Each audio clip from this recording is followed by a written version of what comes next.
valores e princípios nada mais são do que valores concretizados no texto constitucional. A única diferença entre um valor e o princípio é o plano no qual ele se põe, ou seja, o valor se encontra no plano axiológico, ou seja, se é bom ou algo é bom ou ruim, enquanto o princípio se encontra no plano do deôntico, ou seja, do dever ser.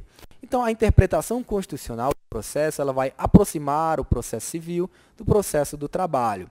Um dispositivo que dá um indício disso, mas conforme dito, não obstante esses dispositivos que remetem à interpretação constitucional, nós já teríamos que fazê-la de qualquer forma, mas é digno de nota, é o parágrafo 2º do 489 do CPC, que diz que, no caso de colisão entre normas, o juiz deve justificar o objeto e os critérios gerais da ponderação efetuada, enunciando as razões que autorizam a interferência na norma afastada e as premissas fáticas que fundamentam a conclusão. Conforme dito, esse dispositivo levou parte da doutrina, inclusive para criticar, a dizer que o novo CPC teria adotado a ponderação de forma expressa, o que seria um absurdo, pois ele não poderia impor o método a ser utilizado pelo juiz. Bem, pensamos que, na verdade, a ponderação de princípios no momento histórico em que vivemos é inafastável. Então, se o juiz terá que analisar princípios para trazer a melhor decisão, que ele utilize a técnica de forma séria, que ele consiga se utilizar da técnica de uma maneira científica e não de uma maneira atécnica, o que poderá trazer decisões em dissonância do ordenamento jurídico pátrio. Então, a concretização dos valores consagrados no texto constitucional se dará através do processo. Então, aqueles valores do artigo 8º do novo CPC deverão sempre ser estabelecidos como norte pelo intérprete, pelo jurista, ou seja, dignidade da pessoa humana, proporcionalidade, razoabilidade, legalidade, eficiência, sem prejuízo de outros não trazidos de forma expressa, mas que vão emanar da interpretação que o jurista vai realizar do seu caso. Então, uma pergunta que pode advir disso é: acabou então a autonomia entre direito processual do trabalho e direito processual civil? Ou seja, essa constitucionalização do processo transformou tudo em uma coisa só? A resposta é negativa. Aí, para responder a isso, temos que fazer uma leve digressão para lembrar que existem duas teorias acerca da autonomia do direito processual do trabalho. Teoria monista, que diz que, na verdade, o direito processual do trabalho seria mero apêndice, ou seja, estaria contido no direito processual civil. Teoria dualista, que entende que, de fato, existem dois direitos processuais aí, que não se confundem, apesar de possuírem elementos comuns, que seria o direito processual do trabalho e o direito processual civil. Teoria dualista, aceita hoje, sem grandes delongas, por doutrina quase que unânime, doutrina amplamente majoritária. Então, ficamos aqui com a teoria dualista justamente para falar que existe uma teoria de autonomia do direito do trabalho, o direito processual do trabalho, e de maneira que ele é regido tanto por um diploma próprio, ou seja, por regras próprias, quanto possui princípios próprios e formatações diferentes de princípios. Ou seja, dentro da sua lógica, da sua sistemática, ele possuirá peculiaridades que apenas a ele são inerentes, de maneira que isso é o que justifica, por grande parte da doutrina, a sua autonomia. Então, vamos ver que, por exemplo, o princípio do duplo grau de jurisdição, ele é aceito no processo do trabalho também. Todavia, ele possui uma formatação, de certa forma, diferente, que talvez não fosse aceita em outros ramos constitucionais. É por isso que nós vemos algumas exceções no direito processual do trabalho ao princípio do duplo grau de jurisdição, da qual se destaca, por exemplo, aquelas causas que apenas ocorrem em única instância, como, por exemplo, no artigo da Lei 5584 de 70, que diz que, salvo se versarem sobre matéria constitucional, nenhum recurso caberá das sentenças proferidas nos dissídios de alçada. Lembrando que dissídio de alçada é aquele que não excede a 2 salários mínimos. Então, dessa forma, o que talvez para um processualista penal pudesse parecer absurdo, ou até mesmo para um processualista civil, isso é aceito devido às peculiaridades do direito do trabalho, e aí, no caso, aos dissídios de alçada, a possibilidade de não haver o duplo grau de jurisdição em alguns casos. Outro princípio é o da inércia. Ele também existe no processo do trabalho. Só que eu diria que é uma inércia mitigada. Ou seja, aquele princípio de que o juiz ele deve se manter inerte e apenas praticar determinados atos de ofício, no direito processual do trabalho, como nós sabemos, nós que militamos aí na justiça laboral, sabemos que o juiz, no processo do trabalho, devido aos princípios de proteção ao trabalhador, ele possui uma postura muito mais ativa do que o juiz, por exemplo, num processo civil, no caso de família, no caso de sucessões. O juiz, aqui no caso, ele vai poder tomar determinadas atitudes que ele não tomaria no processo civil. Por exemplo, ele pode iniciar a execução de ofício, a execução em favor do trabalhador. Isso é justificado justamente pelos princípios próprios do direito material do trabalho e do direito processual do trabalho. Condição mais benéfica, princípio da proteção, princípio da irredutibilidade de vencimentos, princípio da celeridade, que vamos tratar aqui. Então, o princípio da inércia, ele vai sofrer algumas exceções no processo do trabalho, como, por exemplo, a possibilidade do presidente do tribunal ele próprio instaurar um dissídio coletivo na hipótese de paralisação de serviços. É isso mesmo, meus amigos. Nós vemos aí que, havendo determinada paralisação de serviços, no caso, por exemplo, de uma greve, é admissível a hipótese de o próprio presidente do tribunal instaurar o dissídio. Ou seja, o judiciário sair da sua inércia para atuar ele como provocador do poder judiciário. Bem curioso. Nossas peculiaridades, nós que militamos sabemos como é diferente. Pode causar estranheza a quem não trabalha com o direito laboral, mas é justificável pela sua lógica própria. Princípio do jus postulante, um princípio que não existe como via de regra no processo civil, ou seja, a parte pode atuar no processo desacompanhada de advogado, ou seja, devido a esse caráter popular, esse caráter de acessibilidade à justiça do trabalho, as partes podem comparecer sem a presença de um advogado, ou seja, sem estarem acompanhadas de um advogado. É o chamado jus postulandi, súmula 425 do TST, o que foi muito questionado quando da Constituição de 88, devido ao advogado se tratar de uma função essencial à justiça. Ora, se é essencial, como é que ele poderia trabalhar em uma determinada justiça em que se admite a sua dispensa? Não obstante, o Supremo Tribunal Federal declarou constitucional esse entendimento, apenas o próprio TST ressalvando que ele não alcança determinadas causas, como, por exemplo, a ação rescisória. Não pode o reclamante se valer do seu jus postulandi para ajuizar uma ação rescisória.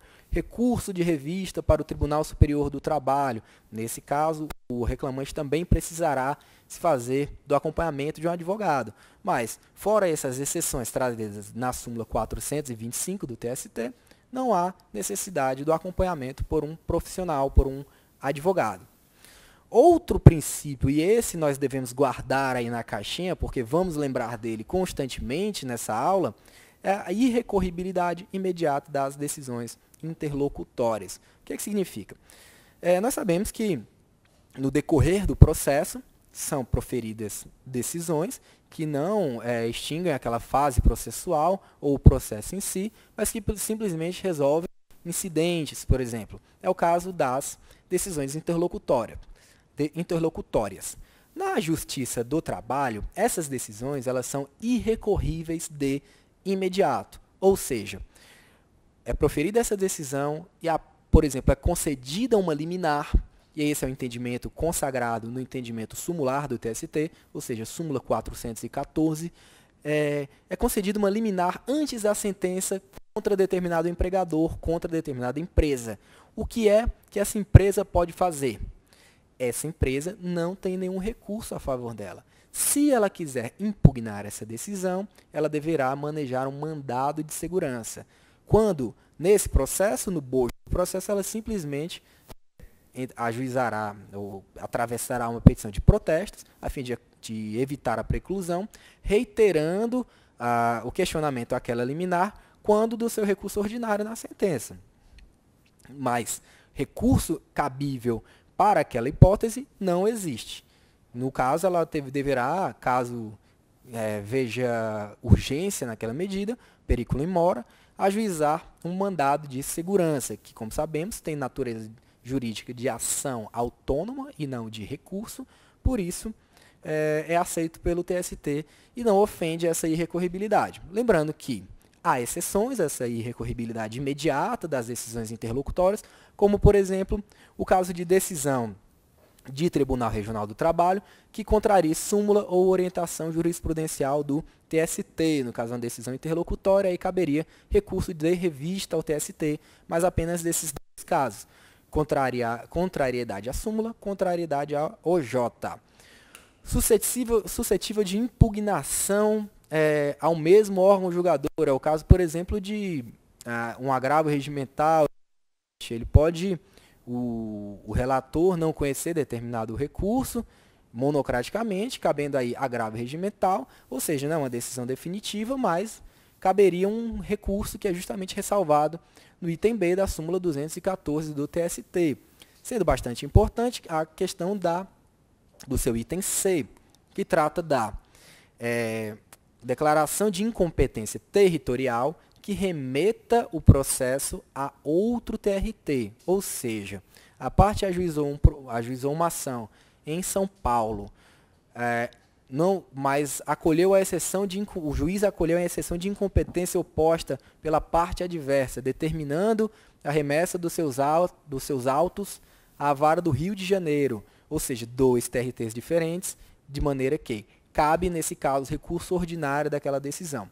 Se fosse uma decisão que mandava do TRT 2 para o TRT 2, por exemplo, de São Paulo para Osasco, nesse caso não caberia o ordinário. A parte deveria manejar apenas protesto. A decisão seria irrecorrível de imediato. Tudo bem, pessoal? Outros princípios bastante relevantes ao processo do trabalho: princípio da oralidade. Conforme nós sabemos, o direito do trabalho, justamente por ter esse viés mais popular, um viés mais de acessibilidade, a CLT admite que o reclamante traga a sua reclamação de forma verbal, ou seja, ele pode ir à Justiça do Trabalho, fazer uma reclamação verbal, a qual deverá ser reduzida a termo. Ele deverá voltar para reduzi-la a termo, mas quem fará não será ele, será um funcionário do próprio judiciário. Possibilidade de apresentação de razões orais em audiência de forma verbal, de apresentação de contestação verbal em audiência. Tudo isso é aceito devido aos princípios de celeridade, os princípios de instrumentalidade do processo do trabalho. Princípio da conciliação, ou seja, sempre as partes, o juiz deverá prezar pela conciliação das partes. Isso resolve o litígio mais rapidamente, isso acaba com o drama das partes mais rápido. O crédito trabalhista, ele é um crédito alimentar, ou seja, é o trabalhador buscando seus direitos decorrentes da relação de trabalho, ele vive daquilo. Então, a fim de acelerar, o princípio da conciliação é sempre muito relevante. Lembrando que essas propostas de conciliação e essas vias alternativas de solução foram muito bem contempladas no novo CPC. Ou seja, o novo CPC ele também prestigia a conciliação. Assim, existe no processo do trabalho, que nós podemos lembrar como um de instrumento dessa via conciliatória, é o fato de que existe a obrigatoriedade da dupla tentativa conciliatória, ou seja, o juiz deve tentar conciliar as partes quando da abertura da audiência, antes da apresentação da defesa e após as razões finais e antes da sentença. Isso partindo do pressuposto que se trata de uma audiência una. Beleza? Princípio da celeridade. Esse é um princípio de grande importância e que vai condicionar muito da incidência dos princípios e regras do novo CPC ao processo do trabalho. Ou seja, o direito do trabalho, conforme nós já dissemos aqui, ele preza pela sua celeridade devido a o crédito trabalhista ser um crédito alimentício ou alimentar. Então, algumas regras do novo CPC não serão aplicadas no processo do trabalho justamente devido à incidência desses princípios. E aí você vê a importância daquela pequena digressão sobre hermenêutica que nós acabamos de fazer. Ou seja, o princípio da celeridade condiciona, por exemplo, o artigo 219 e a sua aplicação, o 219 do novo CPC e a sua aplicação ao processo do trabalho. O que diz o artigo 219? Que na contagem em dias estabelecido por lei ou pelo juiz, computar-se-ão somente dias úteis. Nós que atuamos na justiça laboral, já estamos há alguns poucos meses com o direito, com o CPC em vigor, sabemos que na justiça do trabalho esses prazos são aplicáveis em dias corridos, ou seja, os prazos são contados não em dias úteis, conforme estabelece o artigo 219 do novo CPC, mas em dias corridos, sob o argumento, primeiro, da celeridade e também sob o argumento de que não haveria uma lacuna no texto da CLT, haja vista que o seu artigo 775 estabelece que os prazos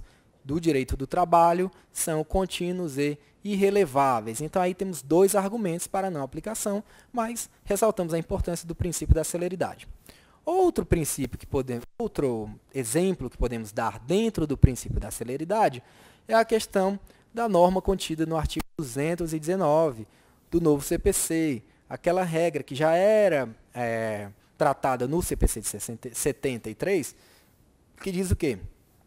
Que quando as partes do mesmo polo, procuradores distintos, os prazos ser-lhe-ão contados em dobro. Nesse caso, no direito processual do trabalho, isso já é um entendimento que não vem de agora, sempre se entendeu que não se aplica, os prazos não são contados em dobro. Tudo bem? Entendimento mantido, fazemos essa ressalva com base no princípio da celeridade. Esse é o entendimento da OJ 310 do TST. Beleza? Agora vamos aqui, de forma mais específica do que aquilo que tratamos anteriormente. Como se dará a aplicação das normas do CPC ao processo do trabalho? Ou seja, como se dará essa incidência e o que justifica essa incidência? Nós já tratamos anteriormente aqui o caso de que, de fato, haverá uma incidência do processo civil ao processo do trabalho, ou seja, haverá uma interferência do processo civil no processo do trabalho. Nós adotamos esse posicionamento, esse é o posicionamento do TST e até onde eu sei, de todos os TRTs pátrios e da doutrina amplamente majoritária. E como é justificável?